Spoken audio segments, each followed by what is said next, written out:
इस समय हमारे साथ संचिता के दोस्त हैं जो इस मुश्किल भरी घड़ी में उनके परिवार वालों से मिलने आए थे।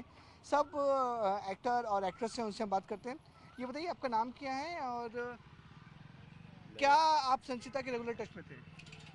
हम रेगुलर टच में नहीं थे संचिता के, पर हम संचिता से मिले थे। हम कुमकुम भाग्य में उसके साथ हमने काम किया था। और बहुत ही अच्छी, बहुत ही खुशनुमा, बहुत ही हंसती खेलती लड़की थी, बहुत प्यारी थी। और आज वो हमारे साथ नहीं है, तो ये बहुत बहुत दुखद है।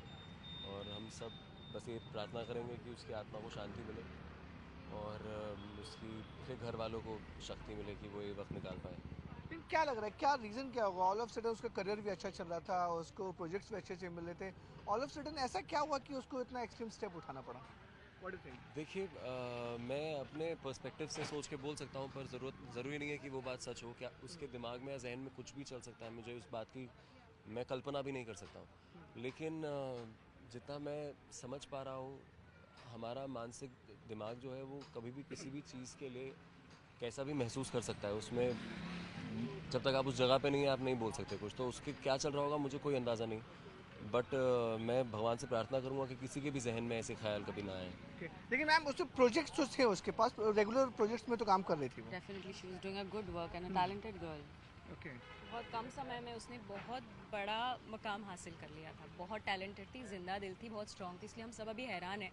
शायद जो हम महसूस कर रहे हैं आपको बता भी नहीं पा रहे, इसलिए शांत है। बट लेकिन हाँ, ये सही नहीं, है। कोई बात आप फैमिली क्लेम कर रही है कि वो इतनी छोटी उम्र में उस करियर तक पहुंच गई थी, तो हो सकता है कि उसको दबाने या फिर उसको आगे ना बढ़ने के लिए उसके ऊपर प्रेशर था कि इसलिए उसको टॉर्चर किया जा रहा था। कहाँ से प्रेशर, कैसा प्रेशर? उसकी फैमिली बोल रही है, उसके डैड, उसके भाई।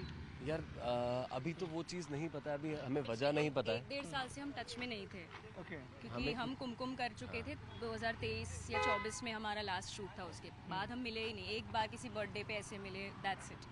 पिछले एक साल से वो और जो जब भी नए हम शोज मिले कर उससे, रही तब थी, तक वो हमेशा खुश और हंसते बहुत खुश, खेलते, मतलब हम सबकी मुस्कुराते हुए थी। फेवरेट थी वो। जिंदा दिल, ओके। हंसते मजाक करती रहती थी, बहुत ही अच्छी लड़की थी। लेकिन इस टाइप की इंडस्ट्री में होता है कि अगर जब प्रोजेक्ट ना मिले या फिर अच्छा आपका करियर चल रहा है, कोई दबाने की कोशिश कर रहा है, कोई आपको नेगलेक्ट करने की कोशिश कर रहा है, ऑब्वियसली ये बहुत फ्रेजाइल इंडस्ट्री है। बेचारी इंडस्ट्री है, आप सही कह रहे हैं, लेकिन हर किसी के हालात, परिस्थितियाँ अलग हर होती है। व्यक्ति अलग होता है। हर हम व्यक्ति का स्वरूप, कैसे अपना सोचते दिमाग हैं। चलाने की जीवन शैली अलग होती है। तो अब हम भी एक्टर्स हैं, हमारे ऊपर भी of course good day are good days and bad days. But हम कल्पना नहीं कर सकते।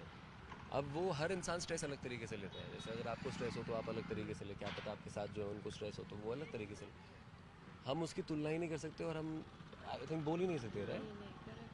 Okay, thank you but so thank you, much. Thank you, thank thank you. You. Thank you. तो ये थे हमारे साथ संचिता के फ्रेंड्स जो उनके परिवार वालों से मिलने के लिए नालासों पर आए थे। उनका साफ तौर पर कहना है कि बिल्कुल जिंदा दिल लड़की थी वो, महज 22 साल की थी, अपने करियर पर अच्छे मुकाम पर पहुंच गई थी।